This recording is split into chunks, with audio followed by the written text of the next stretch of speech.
বন্ধুরা দেখো এত সুন্দর ওয়েদার করেছে আজকে। আর চারিদিকটা একদম কি সুন্দর ঠান্ডা হাওয়া, যেহেতু সারাদিন বৃষ্টি হয়েছে, খুব ভালো একটা ওয়েদার। তোমরা কে কেমনভাবে এনজয় করছো অবশ্যই কমেন্ট করে জানিও। আর আমি দেখো এই বৃষ্টির ওয়েদারে চলে এসেছি বাগানে, কিছু একটু আমরা ভাজাভুজি করে খাবো বলে সবটাই তোমাদের সাথে শেয়ার করব। আর আজকে বিভিন্ন ধরনের চপ তৈরি করব, সেটা অবশ্যই তোমাদের সাথে শেয়ার করব। দেখতে থেকো ভিডিওটা। কিসের কিসের চপ তৈরি করছি আমি, সবটাই আমার বাগানের টাটকা পাতা টাটকা সবজি সব কিছু দিয়ে চপ তৈরি করে আমরা সবাই মিলে আজকে খাওয়া দাওয়া করবো এখানে। গাছগুলো ঝড়ে কেমন উল্টে গেছে, এই গাছগুলোকে একটু সোজা করে দিতে হবে। আর কিছু যেহেতু বলেছি বিভিন্ন ধরনের চপ তৈরি করব, তো সবার প্রথমে একটু পুঁই পাতা তুলে আনবো, পুঁই পাতার চপ তৈরি করব মুচমুচে করে, আর সস দিয়ে সবাই খাবো। তো তোমরা কারা কারা পুঁই পাতার চপ খাও অবশ্যই একটু জানিও। তো চলো এদিকে থাকো, বাগানটা চারিদিকটাই ওলঢোল হয়ে গেছে, এগুলোকে একটু সোজা করে দিতে, এগুলোকে সোজা করে দেব। ওইদিকে একটা পড়ে গেছে, ব্যাস এগুলো থাক। এবারে চলে এসো, কটা পাতা নিয়ে আসি বড়া করার জন্য। এই যে দেখছো পুঁই পাতাগুলো, এখান থেকে কিছু পাতা আমি নিয়ে নেব বড়া করার জন্য।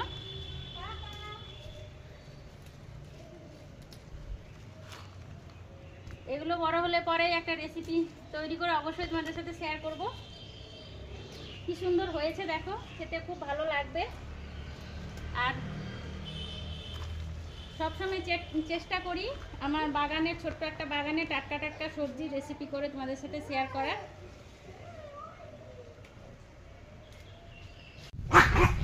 আজকে কত রকমের চপ হবে চলো, আর যা ওয়েদার করেছে খেতে যা ভালো লাগবে না। নিয়ে নিলাম পুঁই পাতা কুমড়ো পাতা, আর বাগানে যাই আরও কিছু চপ করবো, আজকে অনেক ধরনের চপ হবে। নমস্কার বন্ধুরা, সকল দর্শক বন্ধুদেরকে অনেক অনেক সন্ধ্যের শুভেচ্ছা জানাই। তো দেখো প্রতিদিনের মতো আজ আবার চলে এসেছি রান্নাঘরের কিছু একটা রান্না করব বলে, কিন্তু কি করব দেখো, চপ তৈরি করব। আজ কত রকম চপ তৈরি হবে দেখো। এখানে আছে লাউ পাতা, সেটাও চপ তৈরি করব। এখানে আছে পুঁই পাতা, আর এখানে আছে আলুটা কেটে আলুরও একটা পকোড়া তৈরি করব। সবটাই তোমাদের সাথে শেয়ার করব। তোমরা প্রথম থেকে লাস্ট পর্যন্ত দেখতে থাকো কিভাবে পকোড়াগুলো করি। তোমরাও এভাবে করে খেয়েও, আশা করি সবার ভালো লাগবে। তো চলো শুরু করি। সবার প্রথম আলুগুলো কেটে আমি সেদ্ধ করতে বসিয়ে দেবো, কারণ আলুটা একটু ভাপিয়ে নিতে হবে। সবার প্রথম আলুগুলো ভালো করে খোসা ছাড়িয়ে নিচ্ছি।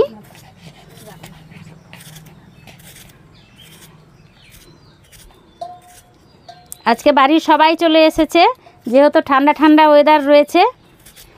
আর আজ যেভাবে আমি চপগুলো তৈরি করে দেখাবো, অবশ্যই এইভাবে বাড়িতে একবার ট্রাই করো, ভালো লাগবে। আমি এগুলো কেটে সুন্দর করে রেডি করে নিয়েছি। এবারে 2-3 বার করে ধুয়ে পরিষ্কার করে নেব। গরম হয়ে গেছে, উনুন ধরিয়ে দিয়েছি, আর মাটি লাগিয়ে নিয়েছি কড়াইয়ে। এবারে বসিয়ে দিলাম। এবারে আলুগুলোকে সুন্দর করে ধুয়ে নেব। ধুয়ে নিয়ে কড়াই গরম হয়ে গেছে, জল দিয়ে দিচ্ছি, আর কেটে রাখা আলুগুলো দিয়ে দেব। আলুগুলো সুন্দর করে বেসন দিয়ে একটা পকোড়া হবে বন্ধুরা। আর এখানে আমি নিয়েছি কুমড়ো পাতা লাউ পাতা, সেগুলো সবটাই আজকে সন্ধ্যেবেলা খুব সুন্দর ওয়েদার, এখানে আজকে আমরা পকোড়া ভাজবার। অন্ধকার হয়ে গেছে, প্রত্যেকদিন তো আমি দিনে ভিডিও করি, কিন্তু আজকে অন্ধকার হয়ে গেছে, কিন্তু কিছু করার নেই। আর দিয়ে দেব আমি একটু সামান্য লবণ আলুটা সেদ্ধ হওয়ার জন্য। এগুলো ভালো করে ধুয়ে নেব বেশি করে জল দিয়ে, কারণ গাছে পোকা মাকড় থাকে, অনেক সময় মাকড়সার জালও থাকে। হয়ে গেছে, এবারে আমি ওই ঝুড়িতে ঢেলে নেব, জলটা ঝরিয়ে নেব ভালো করে। নে তোল তোল, আজকে ওর স্বাদ হয়েছে তোলার, তোলুক নে। ও আজকে এসে আমার সাথে, ও তো এমনি মানে খাদ্য রসিক, খেতে খুব ভালোবাসে। তারপরে পকোড়া হলে তো ওর ফেভারিট, একদম একদম সন্ধ্যে থেকে এসে হাজির। দেখিস আবার আগুনে ছাকা লাগাস না। 100 টাকা পিস একটা। কড়াইয়ে তেল দিয়ে দেব। তেলটা গরম হতে হতে আমি ব্যাটারটা রেডি করে নেব। আর এটাতে একটু তেলটা বেশি লাগবে দোকানের মতো, আর দোকানের মতো স্বাদের চপ খেতে গেলে তো তেল বেশি দিতেই হবে, আর তেল কম দিলেই বড়া হয়ে যাবে। দিয়ে দেব হলুদ, কালারটা যাতে একটু ভালো হয়। দেব সামান্য চাল গুঁড়ি,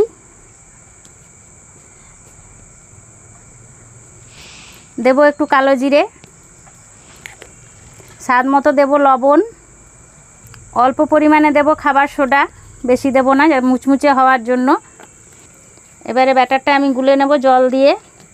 খুব বেশি পাতলাও হবে না আর খুব বেশি গাঢ়ও হবে না। প্রথমে অল্প অল্প জল দিয়ে একটু মাখিয়ে নেব চটকে, নাহলে গুটি পেকে যায়। খুব অল্প অল্প করে জল দিতে হয়।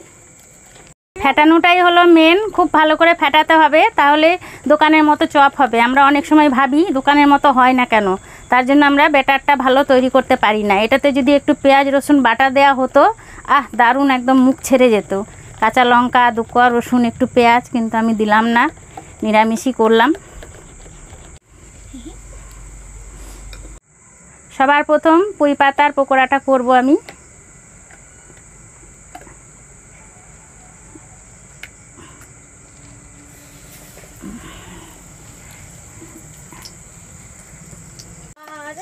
মজা চলে আসবে।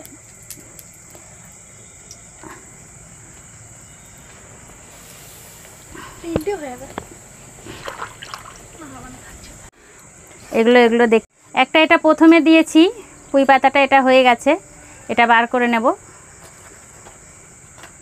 এবারে এটা যেহেতু পরে দেয়া হয়েছে, এটা একটু আরও হবে। এটা হয়ে গেছে, এটাও তুলে নেব। দেখো কি সুন্দর হয়েছে, পাতার শেপেই হয়েছে একদম। নেব কিছু আলু,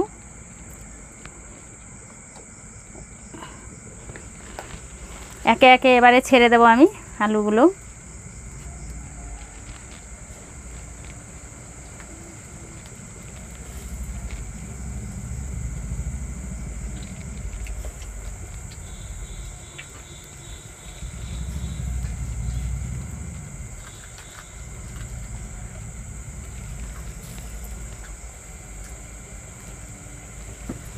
বাঁচতে বাঁচতে ওর আর তস হয়েছে না, তার জন্য ওকে একটা দিয়ে দিই। আর ওইদিকে ক্যামেরাম্যানকেও দেবো একটা, ওরা খেতে থাকুক, আমি আবার ভাজবো। আর এটা ঠান্ডা হয়ে গেলে ভালোও লাগবে না, নরম হয়ে যাবে। গরম গরমই খেতে হয়, একদিকে ভাজা হয় একদিকে খাওয়া হয়।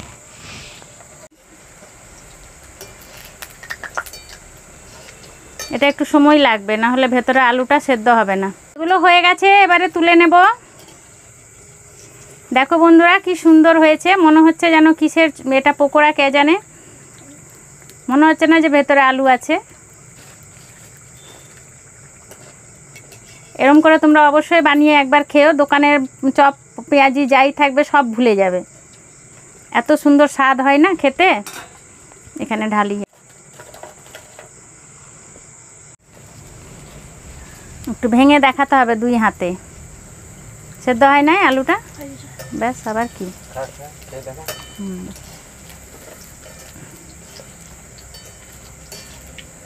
বেশ আগে এটা লাউ পাতার পকোড়াটা এবার ভাজবো।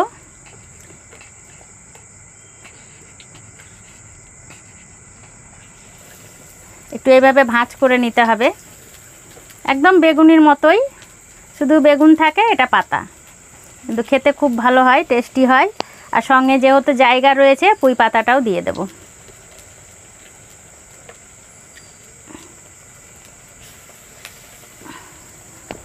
কি সুন্দর ফুলে ফুলে গেছে।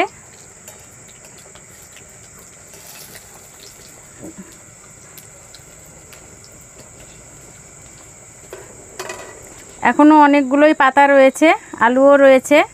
আর ওই যে আরেকজন চলে এসেছে, ছোট মহারাজের তো খাওয়া হচ্ছে আজকে, আর তার সাথে আরেকজনও আর থাকতে পারেনি গন্ধ পেয়ে। ওকে একটু দে, ওকে একটু দে। দিয়েছিস? খাওয়া হয়ে গেছে? কি সুন্দর ফুলে গেছে দেখো বন্ধুরা। এরকম বৃষ্টি বৃষ্টি ঠান্ডা ঠান্ডা ওয়েদারে খেতে খুব ভালো লাগে এ ধরনের মুচমুচে একদম বেগনির মতো। এটা হলো পাতার পকোড়া। আর দুটো ভাজি, দাঁড়াও এখন দাঁড়াও।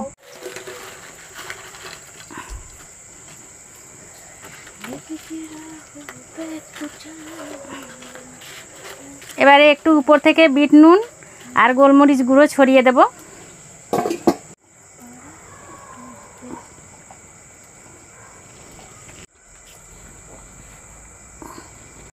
দেখো বন্ধুরা পাতার পকোড়াটা দেখাই কি সুন্দর হয়েছে, দেখো একদম যা খেতে লাগবে না। আর এদিকে আলুরটাও দেখাই ভেঙে একটু। অসাধারণ। আলুটাও দেখো কি সুন্দর সেদ্ধ হয়ে গেছে, একদম ভেতরটা একদম মানে বেশ ভালো সেদ্ধ হয়ে গেছে, কি সুন্দর। এটা খেতেও খুব ভালো লাগবে। একটু খেয়ে দেখাই। গরম আছে, খাওয়া যাচ্ছে না। যাবো খাওয়া হয়ে গেছে ভাজতে ভাজতে অনেকটা, কিন্তু তবুও চাই। সত্যি খেতে খুব ভালো হয়েছে। তো তোমরা দেখলে আজকে আমি খুব সহজ পদ্ধতিতে কিভাবে আমি 3টে পকোড়া বানিয়ে ফেললাম কিছুক্ষণ সময়ের মধ্যে, বেশি সময়ও লাগেনি। তো তোমরা এইভাবে মাঝে মাঝে সন্ধেবেলা বাড়িতে খেও, বাড়িতে বাচ্চারা থাকলে বা কোনো বয়স্ক মানুষ থাকলে তাদেরকেও বানিয়ে দিও। খুব ওরা নাম করবে বা খেতে সবাই ভালোবাসবে, সবাই আঙুল চেটে খাবে। তো কেমন লাগলো আমার এই পকোড়ার রেসিপিটা কমেন্ট করে অবশ্যই একটু জানিও। যদি ভালো লেগে থাকে লাইক করে দিও, চ্যানেলটিকে সাবস্ক্রাইব করো এই ধরনের আরও সুন্দর সুন্দর ভিডিও দেখার জন্য। আর হ্যাঁ বন্ধুরা, এতদিন আমার পুজোর ব্লগটা বন্ধ আছে, আর একটা দিন থাকবে। তবে তোমাদের অনেকেরই আমাকে প্রশ্ন যে দিদি তুমি পুজো করছো না কেন। তা আমাদের একটু আনন্দ অছুত চলছে, যেহেতু আমার জায়ের মেয়ে হয়েছে, তার জন্য আমি পুজো করতে পারছি না। তো কালকের দিনটা আর পরশু দিন থেকেই পুজো টুজো সব শুরু করব। তো চেষ্টা করব তোমাদের মনের মতো পুজোর ভিডিও দেওয়ার। তো সবাই ভালো থেকো, সুস্থ থেকো, আবার দেখা হবে নিত্য নতুন কোনো ভিডিওর সাথে। তো টাটা, সবাই ভালো থেকো। এখানেই শেষ করছি আজকে।